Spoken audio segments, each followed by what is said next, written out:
Roma bab 4. Oleh yang demikian, apakah yang akan kita katakan tentang Abraham, nenek moyang jasmaniah kita? Jika Abraham telah diperbenar kerana kerja amalnya, dapatlah dia berbangga tetapi bukan di mata Allah. Apakah yang tersurat dalam kitab suci?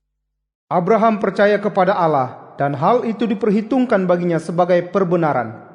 Bagi seseorang yang membuat kerja, gajinya tidak dikira sebagai anugerah, tetapi sebagai haknya. Sebaliknya, bagi seseorang yang tidak membuat kerja amal, tetapi percaya kepada Allah yang telah memperbenar orang yang mungkar, imannya diperhitungkan sebagai perbenaran. Demikianlah Daud berkata tentang berkat ke atas orang yang diperbenar Allah tanpa mengira kerja amalnya. Kata Daud, Diberkatilah orang yang diampuni kemungkarannya, dan yang dihapuskan dosa-dosanya.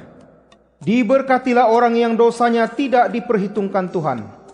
maka adakah berkat ini untuk orang yang bersunat atau untuk orang yang tidak bersunat juga? Kerana kita berkata, iman Abraham diperhitungkan baginya sebagai perbenaran. Jadi, bagaimana iman itu diterima? Semasa dia sudah bersunat atau sebelum bersunat? Bukan semasa dia sudah bersunat, tetapi ketika dia belum bersunat. Lalu dia menerima tanda persunatan, materai perbenaran yang didapatinya melalui iman, semasa dia masih belum bersunat. Dengan demikian, dia menjadi bapa kepada semua orang yang beriman tanpa bersunat, supaya perbenaran juga diperhitungkan kepada mereka. Dan dia juga menjadi bapa kepada orang bersunat yang bukan sahaja bersunat, tetapi juga mengikut jejak langkah moyang bangsa kita, Abraham yang beriman sebelum dia bersunat. Kerana janji kepada Abraham dan keturunannya bahawa mereka akan menjadi waris dunia ini bukanlah melalui hukum Taurat, tetapi melalui perbenaran yang diperoleh dengan iman. Kerana jika orang yang mengamalkan hukum Taurat menjadi waris, maka iman tidak bernilai dan janji itu mansuh. Kerana hukum Taurat membawa kemurkaan Allah, dan tanpa hukum Taurat tiadalah kemungkaran. Oleh yang demikian, janji itu melalui iman, supaya datangnya melalui kasih kurnia dan dapat dipastikan bagi semua keturunan Abraham, bukan hanya yang mengamalkan hukum Taurat, tetapi juga yang mempunyai iman Abraham, bapa kepada kita semua. Sebagaimana tersurat dalam kitab suci, Aku telah menjadikanmu bapa kepada beberapa banyak bangsa. Abraham bapa kita di mata Allah. Dia beriman kepada Allah yang memberikan nyawa kepada yang mati dan menyeru yang tidak wujud menjadi wujud. Meski bagaikan tiada harapan, Abraham berharap dan beriman, maka dia menjadi bapa kepada beberapa banyak bangsa sebagaimana yang telah dikatakan kepadanya. Demikian jugalah keturunanmu kelak. Tanpa terjejas imannya, dia menghadapi kenyataan bahawa tubuhnya samalah seperti sudah mati, kerana dia sudah berusia kira-kira 100 tahun, dan rahim Sarah juga sudah mati. Namun demikian, Abraham tidak digugat kesangsian terhadap janji Allah, tetapi telah diteguhkan lagi dalam imannya, lalu memuliakan Allah. Dia yakin sepenuhnya bahawa Allah berkuasa melakukan apa yang telah dijanjikannya. Maka imannya itu diperhitungkan baginya sebagai perbenaran. Kata-kata diperhitungkan baginya telah tersurat bukan untuknya sahaja, tetapi juga untuk kita. Allah akan menerima kita sebagai orang yang benar, kita yang beriman terhadap Dia yang telah membangkitkan Tuhan Yesus daripada kematian. Dia telah diserahkan kepada kematian kerana dosa kita dan dibangkitkan semula kepada kehidupan untuk pembenaran kita. Roma bab 5. Oleh yang demikian, kerana kita telah diperbenar melalui iman, kita telah berdamai dengan Allah melalui Tuhan kita Yesus Kristus. Melaluinya, kita telah mencapai dengan iman kasih kurnia yang meliputi kita sekarang. Dan kita bersukacita dengan harapan akan kemuliaan Allah. Bukan itu sahaja, tetapi kita juga bersukacita dengan penderitaan kita, kerana kita tahu bahawa penderitaan membina ketabahan. Ketabahan membina budi pekerti, dan budi pekerti membina harapan. Dan harapan tidak mengecewakan kita, Kerana Allah telah mencurahkan kasih-Nya ke dalam hati kita melalui Roh Kudus yang telah dikurniakannya kepada kita. Lihatlah, tepat pada masanya, ketika kita masih tidak berdaya, Kristus telah mati untuk orang yang fasik. Jarang sekali seseorang mahu mati untuk orang yang benar, meski untuk orang yang baik mungkin ada yang sanggup mati. Tetapi Allah telah menunjukkan kasih-Nya sendiri terhadap kita dengan demikian. Ketika kita masih berdosa, Kristus telah mati untuk kita.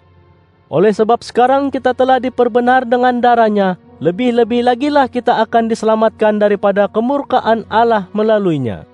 Kerana jika semasa kita seteru Allah, kita telah didamaikan dengannya melalui kematian anak-Nya, lebih-lebih lagilah setelah didamaikan, kita akan diselamatkan melalui kehidupan-Nya.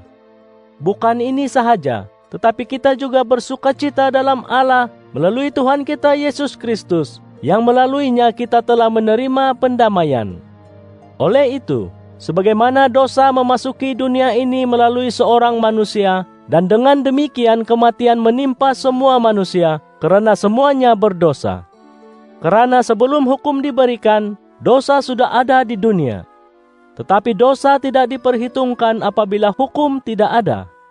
Namun demikian, kematian telah bertahta dari zaman Adam hinggalah zaman Musa, dan merajai semua orang termasuklah yang tidak melakukan pelanggaran, sebagaimana yang telah dilakukan oleh Adam, yang merupakan gambaran Dia yang akan datang. Tetapi pemberian tidaklah seperti pelanggaran. Kerana jika ramai manusia mati akibat pelanggaran seorang manusia, lebih-lebih lagilah kasih kurnia Allah dan pemberian melalui kasih kurnia seorang manusia, Yesus Kristus, melimpahi manusia yang banyak. Demikian juga, pemberian Allah tidaklah seperti dosa seseorang manusia.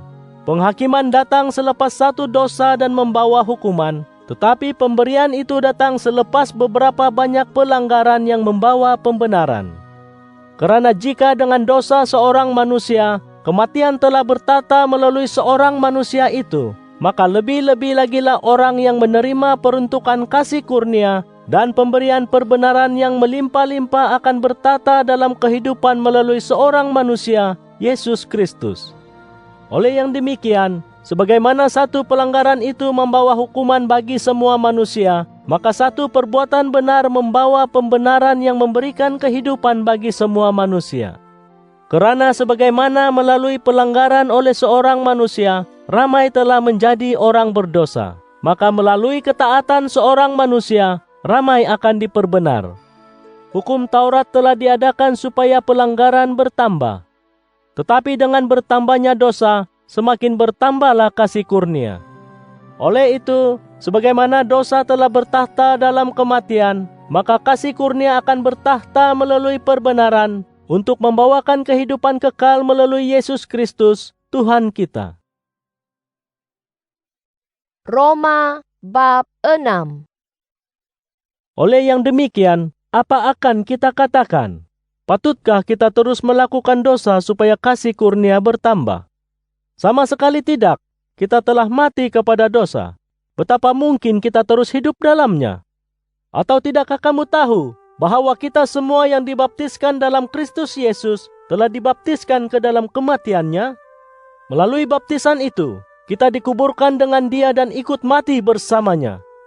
Demikian juga, sebagaimana Kristus dibangkitkan daripada kematian melalui kemuliaan Allah Bapa, kita juga dapat menikmati kehidupan yang baru.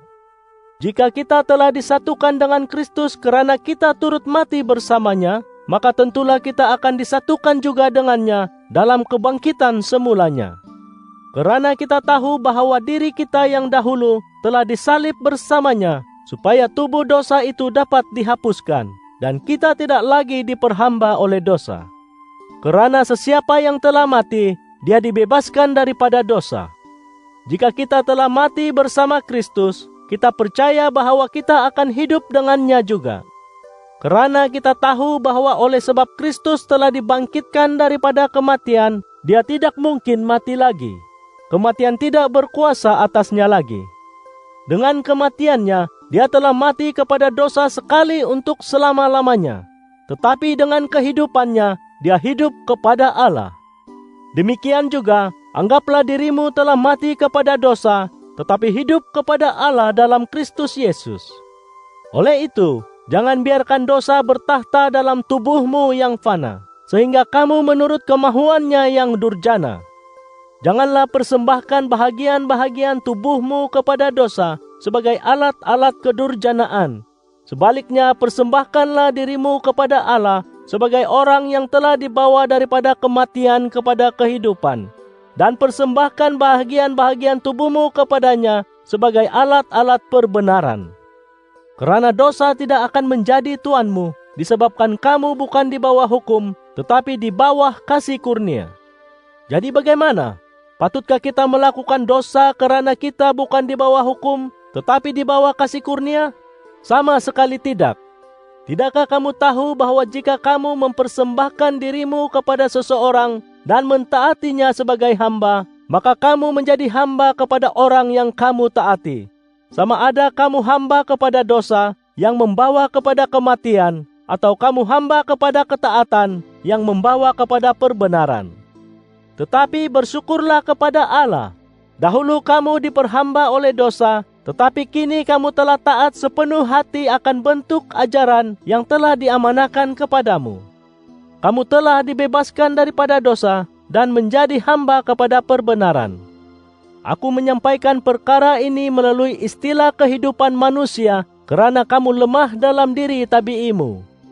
Sebagaimana dahulu, kamu telah mempersembahkan bahagian-bahagian tubuhmu sebagai hamba kepada kekejian dan kedurjanaan yang sentiasa meningkat, maka sekarang kamu hendaklah mempersembahkan dirimu sebagai hamba kepada perbenaran yang membawa kepada penyucian. Sewaktu kamu diperhamba dosa dahulu, kamu tidaklah dikuasai oleh kawalan perbenaran. Tetapi apakah manfaat yang kamu dapati daripada perkara-perkara yang kini membuatmu berasa malu? Perkara-perkara itu membawa kematian. Kini kamu telah dibebaskan daripada dosa dan menjadi hamba Allah. Manfaat yang kamu dapati membawa kepada kesucian, dan hasilnya ialah kehidupan kekal.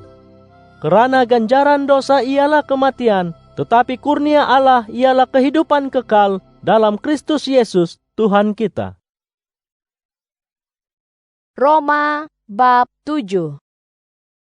Tidakkah kamu tahu, saudara-saudaraku, kerana aku sedang berkata-kata kepada orang yang mengetahui hukum Taurat, bahwa hukum itu berkuasa atas seseorang hanya selagi dia masih hidup?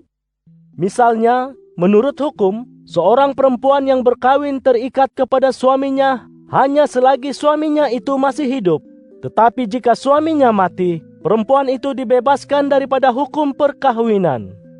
Oleh itu, jika dia berkawin dengan lelaki lain ketika suaminya masih hidup, perempuan itu dipanggil penzina.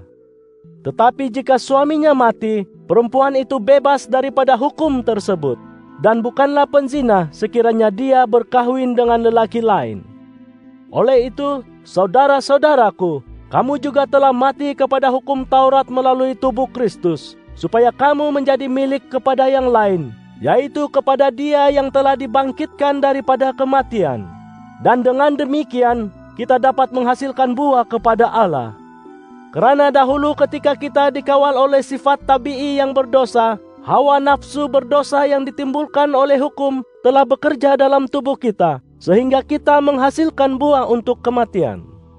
Tetapi sekarang kita telah mati kepada apa yang membelenggu kita dahulu, maka kita telah dibebaskan daripada hukum untuk berhikmat dalam cara baru roh, tidak lagi dalam cara lama yang berasaskan peraturan bersurat. Jadi, apakah yang akan kita katakan? Adakah hukum itu dosa? Sama sekali tidak. Memang aku tidak mungkin tahu apa itu dosa kecuali melalui hukum. Kerana aku tidak mungkin tahu apa sebenarnya keinginan jahat jika hukum tidak mengatakan. Jangan ingini milik orang. Tetapi dosa telah merebut peluang yang diberikan oleh perintah itu, lalu menimbulkan dalam diriku segala jenis keinginan jahat. Kerana tanpa hukum, dosa tidak wujud. Satu masa dahulu, aku hidup tanpa hukum. Tetapi apabila datang perintah itu, hiduplah dosa dan matilah aku. Aku mendapati bahwa perintah yang dimaksudkan membawa kehidupan itu telah membawa kematian. Karena dosa telah merebut peluang yang diberikan oleh perintah itu lalu memperdayaku, dan melalui perintah itu telah menjerumuskanku ke dalam kematian. Jadi, hukum itu suci, dan perintah itu suci, benar serta baik. Maka adakah sesuatu yang baik itu menjadi kematian kepadaku? Sama sekali tidak. Tetapi supaya dosa dikenal sebagai dosa, dosa telah menimbulkan kematian dalam diriku melalui sesuatu yang baik. Dengan demikian, melalui perintah itu, dosa dapat menjadi dosa sepenuhnya. Kita tahu bahwa hukum bersifat rohani, tetapi aku tidak bersifat rohani. Aku telah dijual sebagai hamba kepada dosa. Aku tidak mengerti apa yang kulakukan. Apa yang kukehendaki, tidak kulakukan. Sebaliknya, aku melakukan apa yang kubenci. Dan jika aku melakukan apa yang tidak mahu kulakukan, aku setuju bahwa hukum itu baik. Nyatalah bahwa bukan aku yang melakukannya, tetapi dosa yang hidup dalam diriku. Aku tahu bahwa tidak ada sesuatu yang baik dalam hidup diriku, yaitu dalam sifat tabiiku yang berdosa. Karena aku hendak melakukan apa yang baik, tetapi aku tidak mampu melaksanakannya. Karena yang kulakukan bukanlah kebaikan yang hendak kulakukan. Tidak, kejahatan yang tidak hendak kulakukan, itulah yang kulakukan terus-menerus. Jika aku melakukan sesuatu yang tidak ingin kulakukan, bukanlah lagi aku yang melakukannya, tetapi dosa yang hidup dalam dirikulah yang melakukan. Oleh itu, aku mendapati hukum ini berlangsung. Apabila aku hendak melakukan kebaikan, kejahatan bertapak di sisiku. Karena dalam jiwaku, aku suka akan hukum Allah. Tetapi aku melihat hukum lain bertindak dalam anggota-anggota tubuhku, memerangi hukum jiwaku, dan membuat aku terpenjara dalam hukum dosa yang bertindak dalam anggota-anggota tubuhku. Alangkah sengsaranya aku. Siapa yang akan menyelamatkanku daripada tubuh kematian ini? Syukur kepada Allah melalui Yesus Kristus Tuhan kita. Oleh itu, dalam jiwaku aku mengabdi kepada hukum Allah, tetapi dalam sifat tabii yang berdosa, aku mengabdi kepada hukum dosa.